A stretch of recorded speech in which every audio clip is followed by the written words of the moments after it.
Shalom saudara-saudara yang dikasih oleh Tuhan. Haleluya. Kita bertemu lagi dalam ibadah raya GBI Rema Ilahi. Puji Tuhan. Sekarang saudara boleh sapa dulu. Mungkin di sebelahnya ada keluarganya, sanak saudaranya. Mungkin yang sudah punya pasangan boleh sapa. Shalom. Biarlah damai sejahtera ada untuk saudara dan saya. Kita berikan kemuliaan bagi nama Tuhan. Haleluya. Sebelum memulai pemberitaan firman Tuhan ini, mari kita bersatu di dalam doa. Bapa di dalam surga, kami mengucap syukur di dalam nama-Mu, Tuhan Yesus Kristus, atas berkat yang Kau berikan kepada kami. Kalau kami boleh hari ini dengan kesehatan yang prima, kami dengan juga kehidupan yang luar biasa yang telah Kau berikan kepada kami. Kami mengucap syukur buat berkat yang Kau berikan kepada kami ini. Oleh sebab itu, malam hari ini Tuhan, kami mau meresponi setiap kebaikan yang Kau berikan kepada kami, dan kami mau duduk diam merenungkan firman-Mu. Tuhan berbicara bagi kami, agar kami terus dibentuk melalui firman-Mu. Kami dididik dalam kebenaran, ditegur kalau ada kesalahan kami, sehingga kami terus boleh belajar, bertumbuh bersama di dalam gereja-Mu ini Tuhan. Agar kami semakin menyenangkan hati-Mu, kami semakin dibentuk serupa seperti Kristus, sempurna seperti Bapa. Terima kasih banyak Bapa. Di dalam nama Tuhan Yesus kami menyambut dengan sukacita firman Tuhan yang akan disampaikan malam hari ini. Di dalam nama-Mu Tuhan Yesus Kristus kami berdoa dan mengucap syukur. Haleluya. Semua yang percaya dan siap mendengar firman Tuhan, sama-sama kita katakan amin, amin, amin. Kita berikan tepuk tangan sekali lagi buat nama Tuhan kita. Sekali lagi kita berikan tepuk tangan bagi nama Tuhan kita. Haleluya. Puji Tuhan saudara. Sekali lagi saya mau sapa, shalom. Berjumpa kembali dengan saya, Christian Yohanes. Boleh dipercaya untuk menyampaikan firman Tuhan. Ini selalu menjadi sebuah kebanggaan, kehormatan, kesukaan, bahkan sukacita bagi saya kalau bisa menyampaikan firman Tuhan. Karena saya percaya, bukan karena hebat saya, bukan karena kekuatan saya, tapi semata-mata oleh karena anugerah Tuhan. Nah, kita tetap bertemu dalam keadaan online seperti ini, saudara. Kita harus tetap mengucap syukur. Kita mengucap syukur kepada Tuhan kalau ada gereja-gereja yang sudah bisa merayakan secara onsite. Biarlah nama Tuhan dipermuliakan. Kita tetap dukung doa untuk gereja-gereja tersebut, tetap bisa menjaga protokol kesehatan dengan baik, sehingga jemaat-jemaat Tuhan dimanapun mereka berada, di gereja manapun, mereka boleh tetap dalam keadaan sehat dan memuliakan Tuhan melalui ibadah onsite. Tetapi kita juga tetap mau mengucap syukur saudara, kalau gereja Rema Ilahi memilih untuk tetap mengadakan ibadah secara online. Tidak terasa ya, sudah sekitar 1 tahun lebih kita beribadah secara online. Tetapi saya percaya ini adalah tetap sebuah berkat dari Tuhan. Bapak Gembala kita diberikan, saya percaya diberikan hikmat daripada Tuhan untuk tetap mengadakan ibadah tetap masih secara online. Karena kita mau percaya seperti firman Tuhan. Bangsa Israel yang berjalan di padang gurun, mereka itu dipimpin oleh Tuhan melalui sebuah tanda, yaitu tiang awan dan tiang api, saudara. Ada kalanya bangsa Israel harus berjalan ketika tiang awan itu berjalan. Jadi bangsa Israel mengikuti tiang awan dan tiang api yang berjalan. Tetapi ada kalanya tiang awan dan tiang api itu berhenti, sehingga bangsa Israel pun mengikuti untuk berhenti dan berkemah di situ. Maka begitu juga dengan kita, gereja GBI Rema Ilahi. Kita percaya bahwa pandemi COVID-19 ini adalah tidak lepas dari bagian dalam kendali Tuhan. Oleh sebab itu, kita percaya adanya pandemi COVID-19 ini untuk mengajar kita berhenti sejenak dari rutinitas ibadah secara langsung. Saudara, kalau kita mulai merenungkan sudah 1 tahun lebih ini, kita beribadah online, banyak sekali manfaat baik yang sudah kita bisa lihat dan kita terima lewat ibadah online. Yang pertama, kalau kita bisa lihat saudara, lewat ibadah online ini, kita bisa lebih dekat dengan keluarga kita. Kita bisa beribadah bersama-sama dengan keluarga kita. Mungkin kalau biasanya, kalau hari Minggu karena perlu ke gereja gitu ya.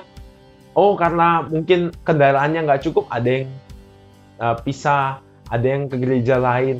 Tetapi hari ini, saudara bisa menyaksikan bersama-sama di dalam rumah, di dalam mungkin kamar, di ruang tamu, atau dimanapun. Bisa bersama-sama menyaksikan, bisa sama-sama berdoa, bergandeng tangan. Bisa sama-sama memuji Tuhan, sama-sama mendengarkan firman Tuhan. Wow, ini luar biasa saudara. Ini berkat Tuhan. Mempersatukan kembali keluarga-keluarga, dipulihkan kembali. Luar biasa. Yang kedua, ini semakin memurnikan keadaan gereja. Kita percaya ibadah kita semakin murni di hadapan Tuhan. Kalau mungkin di antara kita ada yang selama ini sebelum pandemi ibadahnya karena dilihat manusia. Oh, sungguh-sungguh ada ya pasti gitu ya jemaat Tuhan yang wah sungguh-sungguh kalau dilihat manusia. Tapi kalau ketika nggak dilihat, ibadahnya main-main. Nah, melalui ibadah online ini, harusnya ini menjadi sebuah kesempatan bagi kita memurnikan kembali bagaimana cara kita beribadah di hadapan Tuhan. Karena di ibadah di rumah kita nggak ada yang lihat. Mungkin hanya keluarga. Mungkin juga sekarang saat ini ada yang sedang ibadah dalam kamarnya masing-masing. Disinilah kita diuji. Disinilah waktunya kita belajar untuk semakin memurnikan ibadah kita. Bukan karena dilihat manusia. Tetapi saya beribadah karena dilihat Tuhan. Puji Tuhan, hari ini saudara bisa memilih untuk berpakaian yang baik, duduk dengan baik. Bahkan ada yang menyiapkan catatan sambil mencatat untuk mendengarkan firman Tuhan. Luar biasa. Padahal mungkin saudara di rumah bisa memilih untuk, ya karena ini tayangan di YouTube gitu ya, bisa sambil makan, bisa sambil tidur-tiduran. Tapi sekarang puji Tuhan saudara bisa memilih untuk duduk dengan baik, berpakaian dengan baik, seperti ibadah di hadapan Tuhan. Karena kita percaya sekali lagi dengan ibadah online ini, kita benar-benar fokus ibadah kita bukan untuk manusia, tetapi di hadapan Tuhan. Puji Tuhan. Dan masih banyak lagi manfaat-manfaat lain yang bisa kita dapatkan melalui ibadah online. Oleh sebab itu, saudara, kita bersyukur karena kebaikan Tuhan melalui ibadah-ibadah yang ini, yang diadakan secara online ini, bisa terus kita ikuti bersama, kita lakukan dengan sungguh-sungguh, supaya memuliakan nama Tuhan kita. Haleluya, kita berikan tepuk tangan buat nama Tuhan kita. Malam ini saudara, kita akan sama-sama belajar firman Tuhan yang luar biasa, yang Tuhan berikan kepada kita semua, baik kepada saya maupun kepada saudara, gereja Rema Ilahi.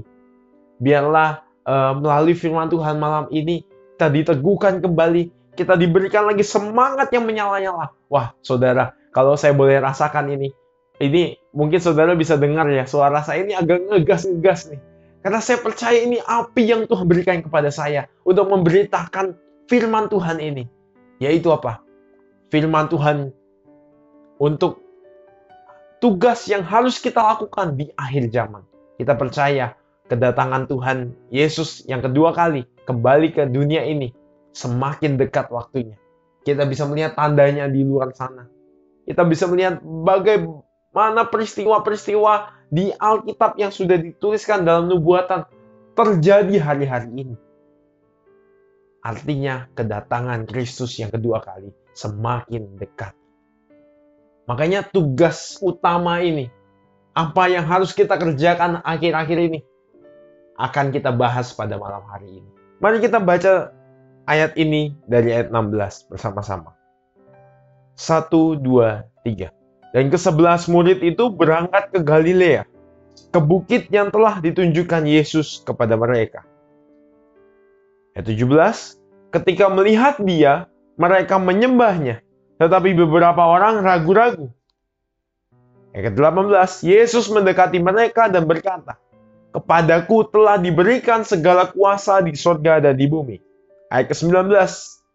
Karena itu, pergilah, jadikanlah semua bangsa muridku, dan baptislah mereka dalam nama Bapa dan Anak dan Roh Kudus. Ke-20, dan ajarlah mereka melakukan segala sesuatu yang telah kuperintahkan kepadamu. Dan ketahuilah, aku menyertai kamu senantiasa sampai kepada akhir zaman. Nah, mari kita lihat ayat ini satu persatu, saudara. Biar kita mengerti bagaimana sebenarnya perintah untuk memberitakan Injil ini Tuhan sampaikan kepada kita. Yang pertama, di ayat yang ke-16 kita bisa melihat, saudara, bagaimana ke-11 murid. Tentunya tadinya 12, kemudian satu orang yaitu Yudas Iskariot. Kita tahu ceritanya, bagaimana dia mengkhianati Yesus, menjual dia, kemudian masuk kepada mengakhiri hidupnya dengan tragis seperti itu. Tetapi kalau kita bisa lihat, saudara, seperti Petrus yang juga menyangkal Tuhan Yesus, yang juga sama-sama mengkhianati Tuhan, tetapi dia menerima pengampunan, dia menyesal dan menerima pengampunan dari Tuhan. Saya rasa Yudas Iskariot sebenarnya juga bisa seperti Petrus. Apabila dia dengan kerendahan hati menyesali perbuatannya dan dia mau datang kembali di hadapan Tuhan. Begitu juga dengan saudara dan saya.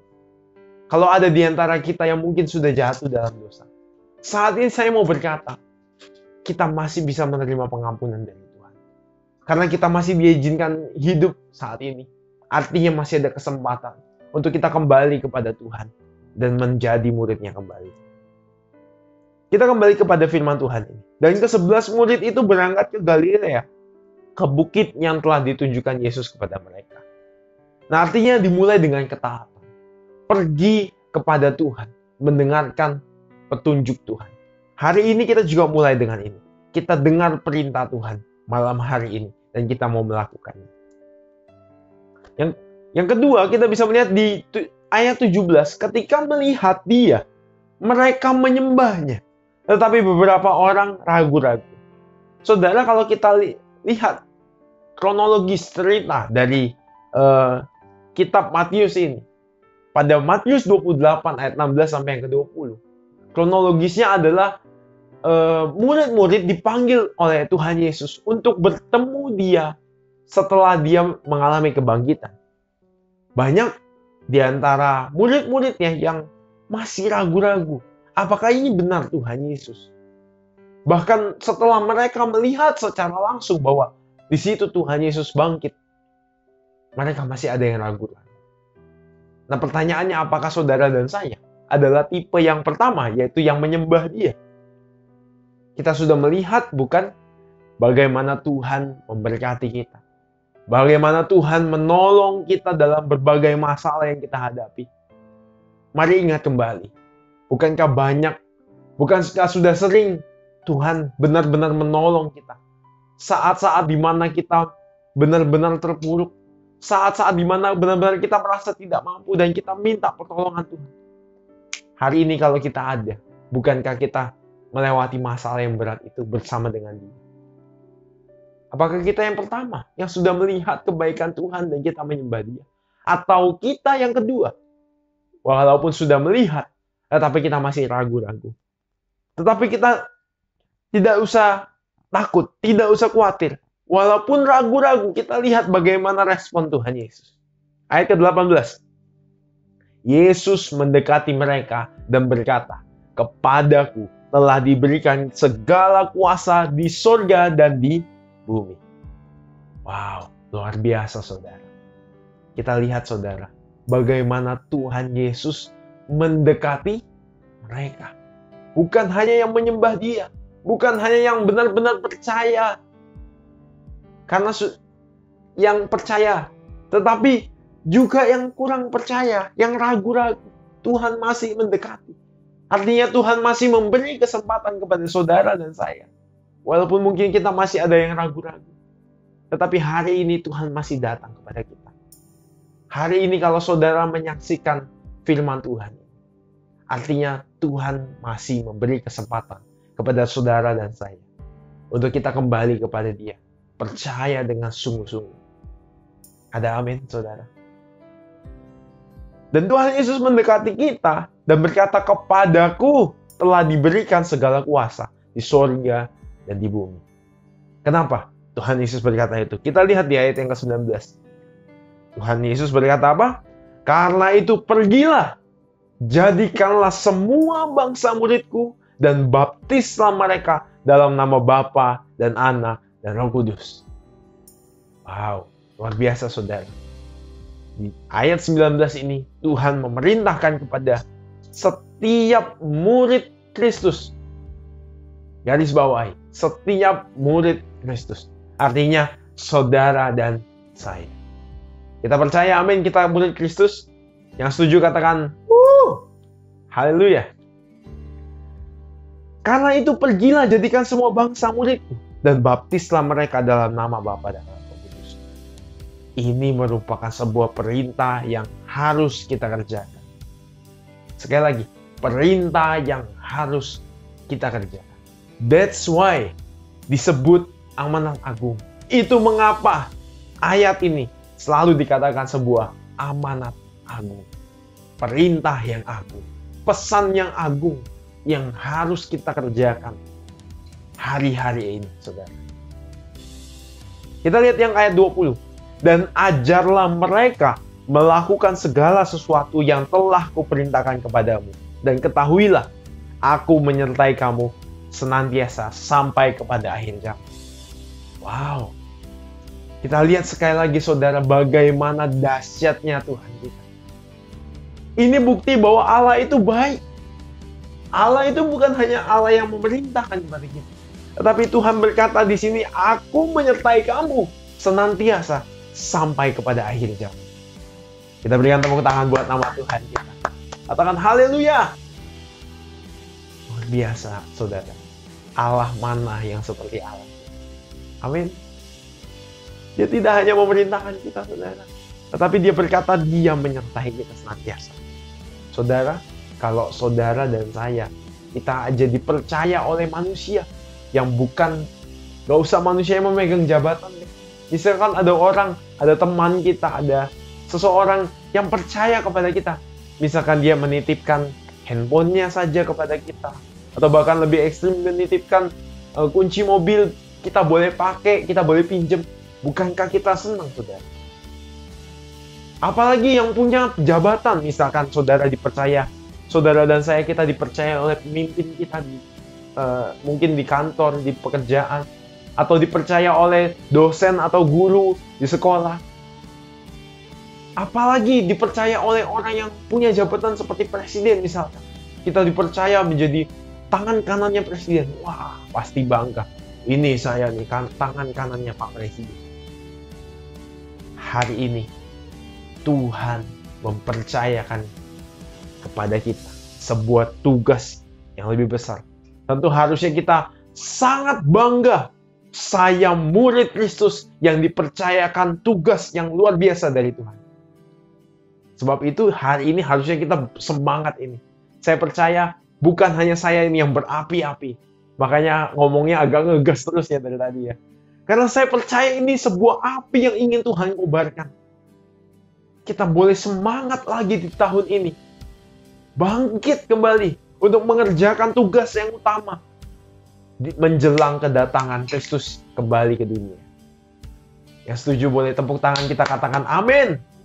Haleluya. Saudara, yang mempercayakan kepada kita tugas ini bukan manusia, bukan presiden, Tuhan yang dikatakan di ayat 18 tadi, yang mempunyai segala kuasa di sorga dan di bumi. Wow, Dia yang punya kuasa di sorga dan di bumi. Dia mempercayakan sebuah tugas buat kita. Harusnya kita dengan semangat yang menyala-nyala, kita berkata, aku siap Tuhan. Amin.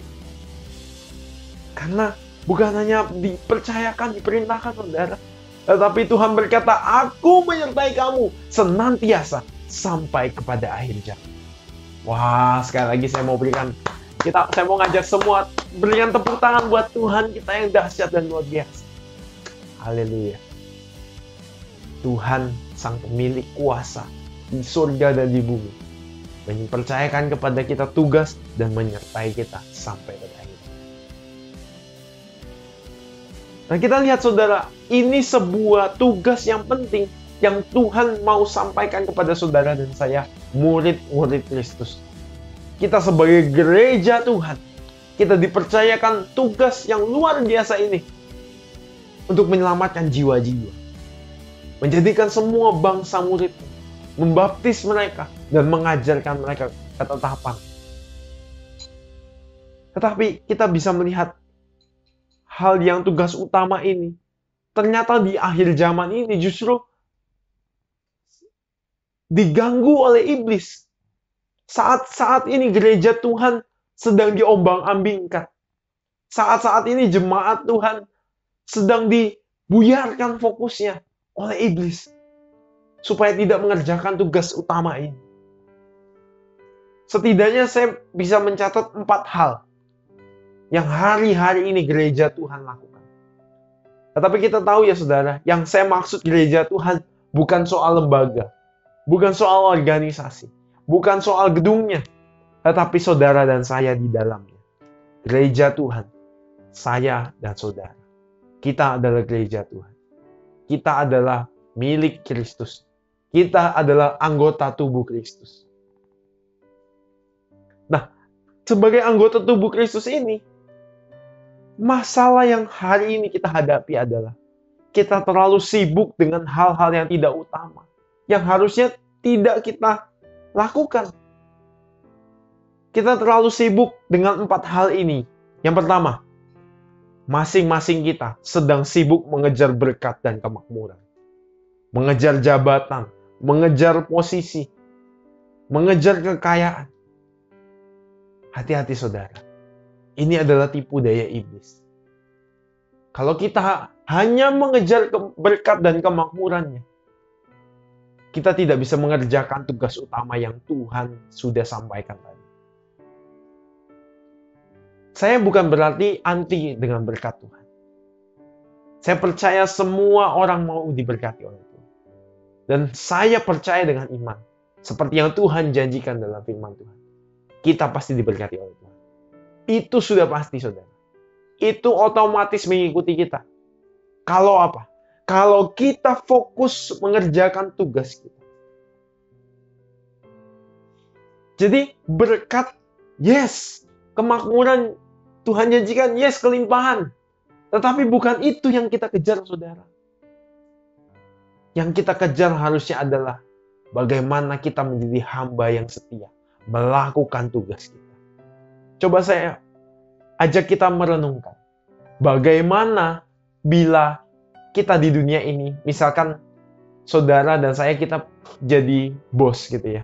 Kita punya pegawai atau anak buah yang kalau bekerja, fokusnya malah nanya ke kita, gajinya tanggal berapa ya? Gajinya tanggal berapa ya? Atau gaji saya berapa ya? Gaji saya berapa ya? Coba fokusnya begitu. Dan akhirnya kerjaannya semua berantakan. Harusnya dia mengerjakan ini itu, malah berantakan. Gara-gara dia fokusnya gajinya berapa, ada bonus nggak, ada THR nggak. Begitu juga dengan saudara dan saya kepada Tuhan. Di hadapan Tuhan. Kalau kita fokus saja mengerjakan apa yang Tuhan suruh, apa yang Tuhan perintahkan kepada kita, saya percaya berkat dan janji Tuhan lainnya itu sudah mengikuti kita. Seperti firman Tuhan berkata, kebajikan dan kemurahan akan mengikuti kita seumur hidup kita. Itu sebuah janji yang pasti Tuhan genapi. Kalau apa?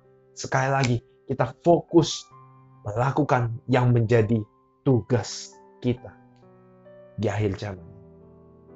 Yang kedua, masing-masing gereja Tuhan saat ini sedang sibuk membuktikan siapa yang terhebat dan terbenar. Yang ketiga, masing-masing sedang sibuk dengan siapa yang paling menonjol dan paling kreatif, serta paling kekinian. Yang keempat, masing-masing sedang sibuk dengan siapa yang paling berdampak, serta yang terbesar. Gereja Tuhan disibukkan dengan 4 hal ini. Saat ini gereja Tuhan, jemaat Tuhan, di kalangan kita kekristenan, kita bisa lihat di dunia online ini sekarang. Semua gereja, puji Tuhan, bisa membuat tayangannya melalui live streaming, melalui video di YouTube, dan sebagainya.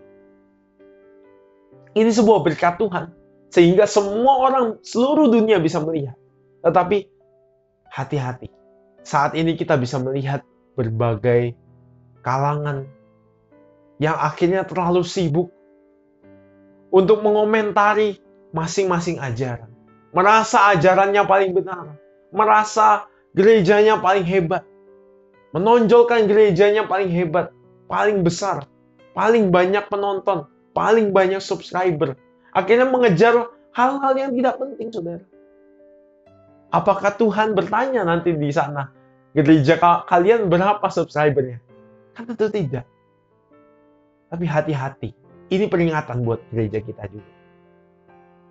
Nah, itu tadi berbicara tentang gereja secara denominasi, secara organisasi. Tetapi gereja juga, di dalam gereja kita, hati-hati. Ini juga bisa terjadi, saudara. Hati-hati di antara kita kalau ada yang sibuk membuktikan siapa yang paling benar saat ini. Akhirnya merasa, oh kamu salah, saya benar. Sibuk menyalahkan, menuding sana, sini. Sibuk untuk berusaha paling menonjol. Sibuk mempertanyakan siapa yang paling besar. Ini memang sudah terjadi, saudara. Sejak apa? Sejak zaman murid-muridnya Tuhan Yesus. Kita bisa lihat di dalam satu bagian dalam Alkitab yang menyatakan ada satu kali di mana Petrus dan rekan-rekan lain murid Kristus yang berkata kepada Yesus langsung, siapa di antara kami yang terbesar? Wah, hati-hati. Kita harus kembali kepada firman Tuhan. Kita adalah tubuh Kristus. Kristus adalah kepala gereja kita. Artinya apa? Harusnya kita tidak ada yang berusaha menjadi siapa paling hebat di sini di antara kita, saudara. Kita sebagai tubuh Kristus, kita memang berbeda satu dengan yang lain. Ada yang mungkin memang lebih hebat di sini, ada yang mungkin lebih hebat di situ. Ada yang mungkin kurang di sini, ada yang kurang di situ. Tetapi justru sebagai satu tubuh, kita harusnya saling melengkapi. Makanya di dalam Kristus kita dikatakan bersatu. Unity. Bukan seragam.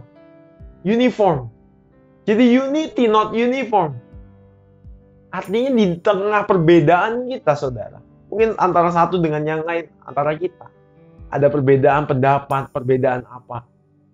Di situ harusnya kita tidak saling menyalahkan. Tetapi justru kita bersatu untuk saling melengkapi sebagai bagian dari tubuh Kristus. Karena dengan inilah kita dapat sekali lagi fokus kepada hal yang utama. Menuntaskan amanat agung. Makanya kita bersyukur kita berada dalam naungan Sinode Gereja Bethel Indonesia. Di mana fokus dari Gereja Bethel Indonesia saat ini adalah sehati menuntaskan amanat agung. Menyelamatkan jiwa-jiwa. Harusnya ini menjadi semangat kita bersama, saudara. Kita tidak lagi fokus tadi mengejar berkat. Tidak fokus membuktikan siapa yang hebat.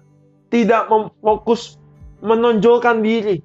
Tidak fokus untuk mencari siapa yang paling berdampak, siapa yang terbesar. Tetapi sebagai tubuh Kristus, kita saling melengkapi. Kalau ada perbedaan, kita gandeng sama-sama. Kita cari sama-sama di mana titik tengah.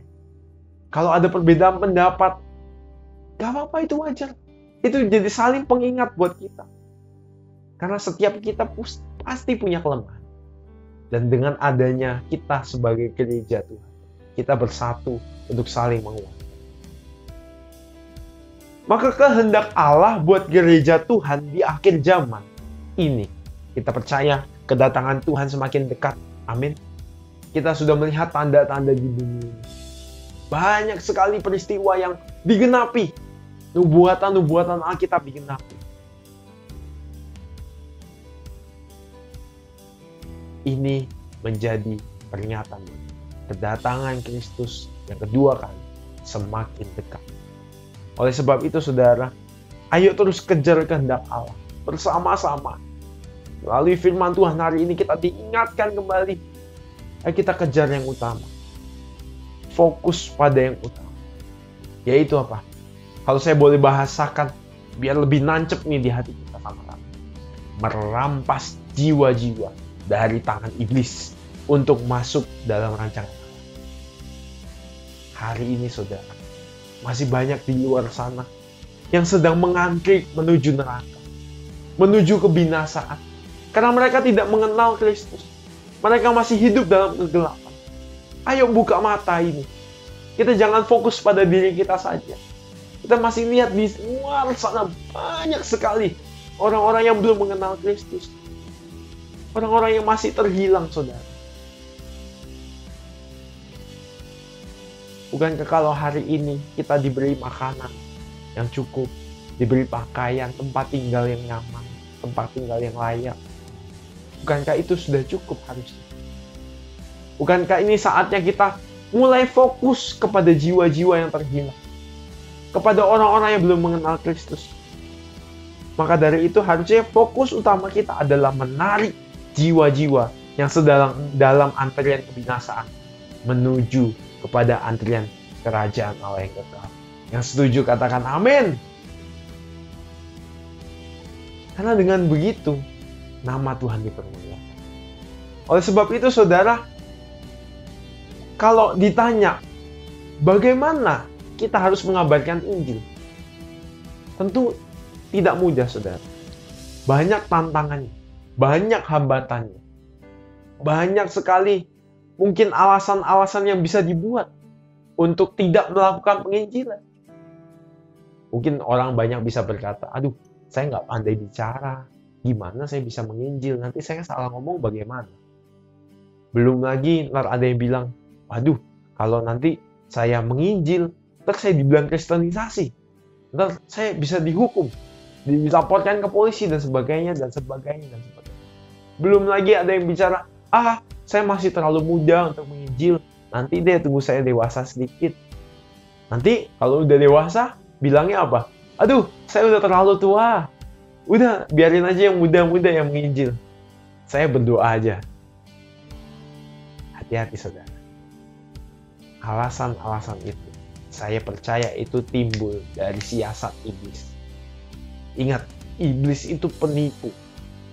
Itu sebuah tipu muslihat iblis, yang siasat iblis yang ditancapkan di pikiran kita, sehingga kita tidak melakukan tugas yang harusnya kita lakukan, kewajiban yang harus kita lakukan, yang harus kita kerjakan di ladang ini, yang Tuhan telah berikan kepada kita. Alasan memang banyak. Maka hari ini boleh saudara taruh tangan di hati kita, bersama-sama kita taruh tangan di hati. Mari berdoa.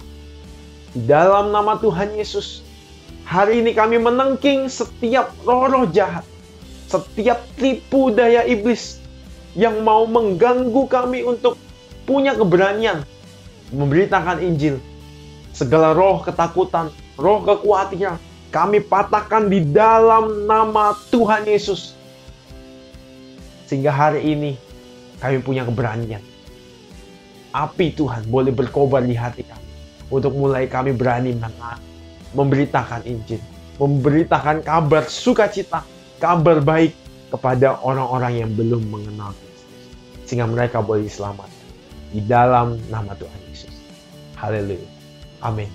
Kita berikan tepuk tangan buat nama Tuhan kita. Haleluya.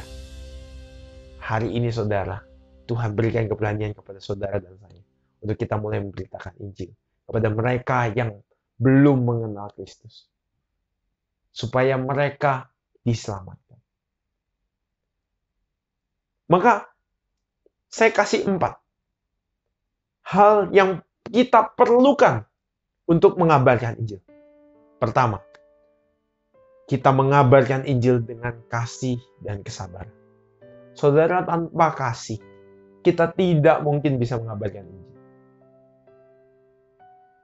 Perlu bayar harga, bayar tenaga, mungkin bayar dana juga, mungkin juga bayar waktu. Bahkan semua hidup kita bisa kita korbankan untuk penginjilan. Tanpa kasih, kita tidak mungkin melakukan hal itu.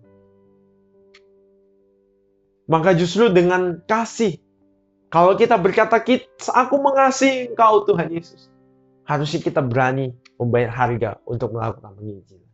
Karena ini tugas yang Tuhan berikan kepada kita. Dan kesabaran. Saudara, penginjilan itu perlu sabar. Mungkin saudara yang sudah melakukan penginjilan bisa mengerti bagaimana susahnya menginjili orang. Bagaimana ketika kita sudah berusaha menyediakan waktu, tenaga kita, berdoa bagi dia, tapi seolah-olah tidak ada jawaban, masihan.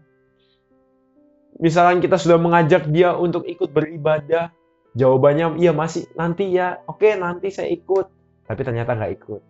Oke minggu depan saya ikut, tapi ternyata belum ikut juga. Atau diajak, aduh masih ada alasan, kelingking saya masih sakit. Dengan alasan-alasan yang kadang membuat kita jengkel. Maka perlu kesabaran. Tetapi hari ini saya mau coba ajak saudara dan saya kita merenungkan sama-sama. Bukankah Tuhan juga sudah sabar kepada kita? Mari ingat berapa kali kita jatuh dalam dosa. Mari ingat berapa kali kita masih menunda panggilan Tuhan. Bukankah kita sudah dipanggil sejak lama, saudara, untuk melayani Tuhan? Berapa kali kita berkata, Tuhan, aku kayaknya belum siap deh. Berapa kali kita berkata, Tuhan, ampuni aku. Aku masih jatuh dalam dosa, aku belum sempurna. Aku belum bisa melayani. Tetapi hari ini kalau saudara dan saya masih hidup, kita masih bisa menyaksikan firman Tuhan hari ini. Bukankah ini sebuah bukti Tuhan masih sabar sama kita? Bukti kesabaran Tuhan masih memberikan kita kesempatan yang luar biasa ini kepada kita semua. Maka penginjilan pun demikian. Kepada sesama kita juga perlu kasih dan kesabaran. Sekali lagi dengan dasar karena Tuhan lebih dulu mengasihi, karena Tuhan lebih dahulu sabar kepada saya. Maka saya mau mengasihi dan sabar ketika menginjili sesama saya. Yang setuju boleh katakan haleluya. Yang kedua, kita mengabarkan Injil dengan hikmat dan kreativitas. Nah, saudara, tentu di tengah dunia yang semakin berkembang ini, penginjilan tidak bisa dalam sifat pemaksaan. Kita nggak bisa datang ke orang yang belum mengenal Kristus langsung, ayo percaya Kristus ya. Kalau nggak percaya nanti gini-gini, kamu masuk neraka dan sebagainya. Tidak bisa begitu, saudara. Hari ini kita hidup di negara hukum. Dan itu ada hukumnya. Kita nggak boleh memaksa orang untuk mengikuti suatu agama. Ini sebuah hak asasi. Sebuah hak untuk setiap orang memilih. Jadi pemaksaan itu adalah sebuah kejahatan. Maka perlu hikmat, perlu kreativitas dalam menginjil. Sekali lagi tidak bisa memaksa. Makanya penginjilan bukan tentang agama. It's not about religion. It's about salvation. Ini sebuah keselamatan, saudara. Mungkin ada di antara saudara dan saya yang berkata, oh saya nggak kreatif, gimana dong? Saya nggak tahu cara menginjil bagaimana. Maka hari ini firman Tuhan berkata untuk saudara dan saya. Jadilah terang. Jadilah garam dunia. Sehingga lewat tindakan kita saja, saudara, itu kita sedang menginjil. Makanya firman Tuhan juga berkata, lakukan segala sesuatu untuk Tuhan. Baik kamu bekerja, baik kamu berkata-kata, baik kamu mungkin bercakap-cakap, bersosialisasi dengan tetangga, dengan orang di sekitar. Kita lakukan semua itu seperti untuk Tuhan. Maka ketika kita melakukannya, orang lain dapat melihat Kristus ada di dalam diri kita. Makanya nggak heran akhirnya nanti orang akan bertanya kepada saudara. Gimana sih? Kok kamu hidupnya bisa jadi beda ya? Bisa jadi orang baik. Bisa memberkati banyak orang. Bisa hidupnya berdampak bagi orang lain.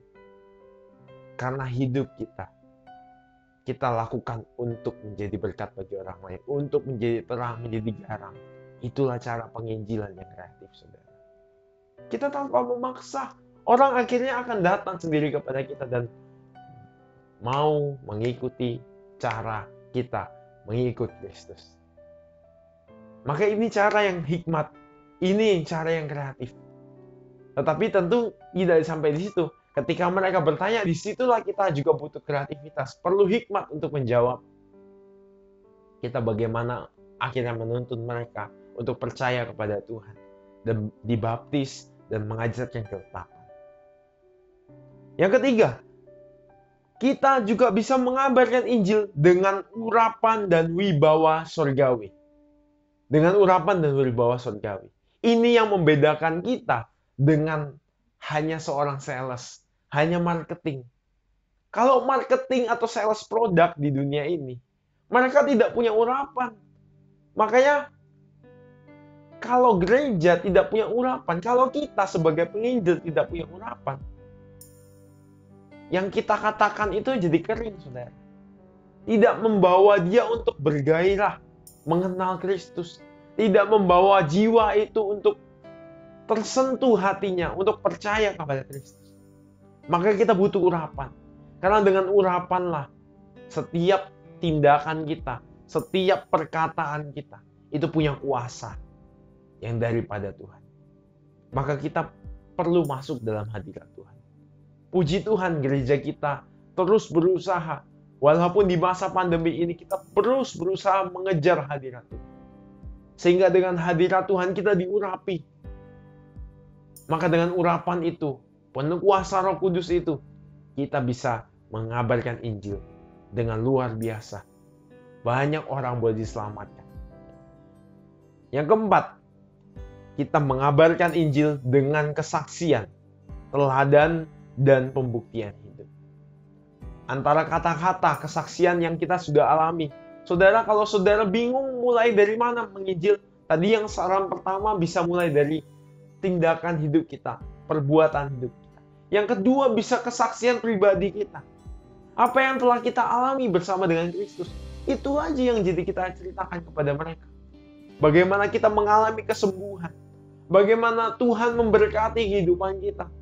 Bagaimana dengan adanya Kristus dalam hidup kita, dengan kita percaya kepada Kristus, kita tetap mengalami masalah. Tetapi di situ ada penyertaan Tuhan. Di situ kita diberi kekuatan untuk menghadapinya. Dengan kesaksian seperti ini. Dan juga teladan hidup, pembuktian hidup. Saya percaya banyak orang tertarik untuk sama-sama menuju kepada jalan keselamatan. Maka yang menjadi catatan penting bagi kita, saudara dan saya adalah dalam penginjilan kita jangan mengandalkan logika. Dari keempat saran tadi, kasih, kesabaran, hikmat dan kreativitas, urapan dan wibawa surgawi, kesaksian, keteladanan dan pembuktian hidup. Itu jangan menggunakan logika kita. Kita menggunakan iman dan pengharapan kita kepada Kristus. Karena Kristus yang akan mengampunkan kita. Secara logika kita nggak mampu, saudara. Kita masih banyak kelemahan. Kita masih banyak ketidaksempurnaan. Mungkin tadi di poin ke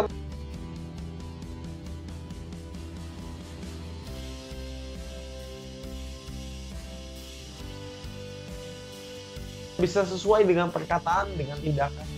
Masih belum berintegritas secara utuh. Walaupun terus kita berusaha, tetapi mungkin masih ada kecolongan. Maka kita jangan menggunakan logika. Bukan jangan menggunakan logika. Jangan mengandalkan logika. Kita andalkan Tuhan. Kita andalkan iman dan pengharapan kita kepada Tuhan. Karena dengan demikian, kita dimampukan untuk berani maju memulai penginjilan kepada Tuhan. Bagian terakhir dari khotbah ini, mengapa kita harus menginjil?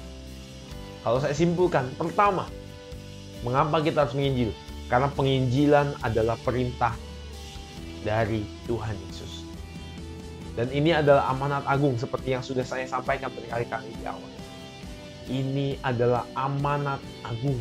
Bukan hanya sekedar amanat, tapi amanat yang agung.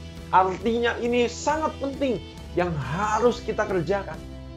Kalau kita diibaratkan sebagai, dalam perumpamaan Tuhan, sebagai pekerja ladang yang diupah 1 dinar, maka yang kita kerjakan adalah ini: memberitakan Injil, menyelamatkan jiwa-jiwa. Ini menjadi perintah penting yang disampaikan Tuhan Yesus kepada setiap muridnya, setiap hambanya. Maka kita bisa berkata kepada Tuhan, ini aku, utuslah aku Tuhan. Yang kedua, mengapa kita harus menginjil? Karena penginjilan adalah jalan yang penting menuju keselamatan. Dengan iman kita percaya, tidak ada keselamatan, tidak ada jalan keselamatan selain melalui Tuhan Yesus Kristus. Oleh sebab itu, saudara, semua orang harus mendengar kabar keselamatan. Harus mengenal Kristus, jalan kebenaran dan hidup, supaya mereka bisa diselamatkan. Saudara, kalau boleh cerita sedikit, waktu itu saya dalam satu kelas teologi bersama dengan teman-teman dan seorang dosen. Waktu itu ada satu teman saya yang bertanya seperti ini, Bapak, misalkan dalam kehidupan seseorang ini tidak lahir dalam keluarga Kristen. Jadi dia tidak mengenal Kristus tentunya. Kemudian dalam kehidupannya beranjak dewasa sampai kepada akhir hayat, dia tidak pernah mendengar tentang Kristen, tentang Kristus khususnya. Lalu sampai dia mati, apakah dia tidak diselamatkan? Karena kan kita percayanya tidak ada keselamatan di dalam Kristus. Maka tahu apa jawabannya, saudara? Jawabannya adalah, justru itulah kenapa kita dipanggil dan dipilih untuk memberitakan Injil. Itulah tugas kita. Bahwa setiap orang seluruh dunia harus mendengar kabar Injil tentang Kristus ini. Maka hari ini menjadi tanggung jawab kita, saudara. Saya terus teringat di kepala saya memori, saya pernah menonton sebuah kesaksian. Waktu itu terkenal sekali tayangan di televisi. Tayangannya namanya Solusi. Itu terputar terus di kepala saya. Ada satu kesaksian dari seseorang, bagaimana dia punya teman yang rindu sebenarnya mengenal Kristus, tapi karena dia jadi ada orang yang sudah mengenal Kristus, kemudian temannya belum mengenal Kristus. Temannya sudah minta diajak untuk ke gereja, tapi teman yang mengenal Kristus ini, dia tunda. Sampai akhirnya orang yang belum mengenal Kristus itu sudah dipanggil pulang duluan. Sampai satu ketika dia menyesal, dia di dalam mimpinya, orang itu sedang di dalam neraka, sedang menyalahkan dia. Kenapa kamu gak bawa saya ke dalam gereja? Kenapa kamu gak memperkenalkan saya kepada Kristus? Wah, itu menyedihkan sekali, saudara. Itu terngiang-ngiang terus dalam kepala saya. Nah, hari ini kita renungkan sama-sama. Siapa orang-orang di sekitar kita yang belum mengenal Kristus, saudara? Jangan sampai kita seperti kesaksian itu. Kita terlambat membawa mereka kepada Kristus. Dan akhirnya kita yang bertanggung jawab atas mereka. Ketika Tuhan datang kembali, jangan sampai Tuhan tanya, kenapa kamu gak memberitakan aku kepada dia?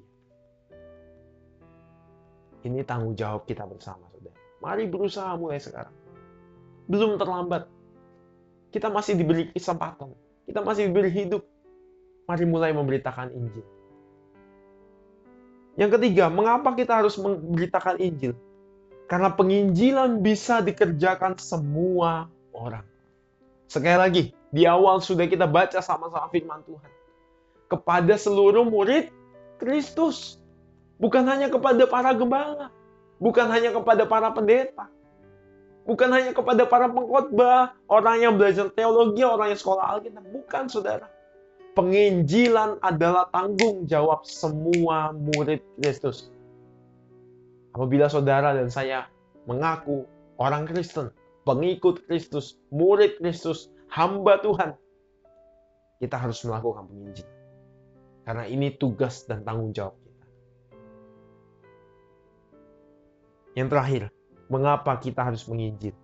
Karena penginjilan adalah bukti kasih kita yang tulus kepada Kristus. Saudara dan saya, kita udah sering kali ya menyanyikan lagu Aku mengasihi Engkau, Yesus, dengan segenap hatiku. Saudara, jangan sampai ada sebuah jokes ya. Jokes yang menyindir sebenarnya ini. Ada sebuah jokes ketika malaikat mendengar ada orang yang menyanyi lagu itu. Malaikat bisa ngobrol sesama malaikat. Bilang, basi ini lagunya. Dia nyanyi begini, tapi ntar keluar gereja ngapain? Berbuat dosa lagi. Dia tidak melakukan firman Tuhan. Basi ini gak usah didengerin, tutup kuping aja. Kita ganti channel aja. Dengerin orang yang nyanyi yang lain. Jangan sampai seperti itu, saudara. Hati-hati. Kalau kita sudah menyanyikannya, mari melakukannya. Mari kita buktikan sama-sama. Sekali lagi, ini tidak mudah, saudara. Saya pun berusaha. Kita semua berusaha. Maka firman Tuhan ini menjadi pedang bermata dua. Yang bukan hanya mengoreksi saudara yang mendengarkan, tetapi juga saya sebagai yang menyampaikan. Justru ini tanggung jawab yang lebih besar buat kita semua. Supaya kita belajar membuktikan apa yang kita perkatakan. Jadi penginjilan adalah sebuah bukti kalau kita berkata, aku mengasihi Engkau Tuhan. Karena Tuhan telah lebih dahulu mengasihi kita, maka kita mau mengasihi Dia dengan cara kita mengasihi sesama. Dengan cara memberitakan Injil. Dengan cara menyelamatkan jiwa-jiwa. Sehingga Tuhan dipermuliakan. Sehingga orang-orang jiwa-jiwa diselamatkan. Seisi sorga boleh bersorak-sorai. Kalau firman Tuhan berkata satu jiwa saja diselamatkan, seisi sorga boleh bersorak-sorai, apalagi jutaan jiwa, apalagi ratusan juta jiwa, apalagi miliaran jiwa di dunia ini bisa diselamatkan. Tentu nama Tuhan sekali lagi dipenuhi. Maka mari saudara, bergabung bersama-sama kita semua. Kita bersatu hati. Kita fokus kepada tugas yang utama ini untuk memenangkan jiwa, menuntaskan amanat agung. Sehati menuntaskan amanat agung supaya nama Tuhan dipermuliakan. Mari kita bersatu di dalam doa. Kami bersyukur Bapa buat firman yang telah Engkau sampaikan pada malam hari ini. Biarlah kiranya firman ini tidak lewat begitu saja, tetapi ini menjadi firman yang tertanam di hati kami. Roh Kudus selalu mengingatkan kepada kami hari demi hari. Bahkan jam demi jam, menit demi menit, detik demi detik. Sehingga setiap apapun yang kami lakukan, bekerja, sekolah, kuliah, bersosialisasi dimanapun dan kapanpun kami berada, kami fokus untuk mengerjakan tugas utama ini, yaitu memberitakan Injil sukacita ini. Memberitakan kabar gembira, kabar baik ini kepada semua orang yang ada di sekitar kami.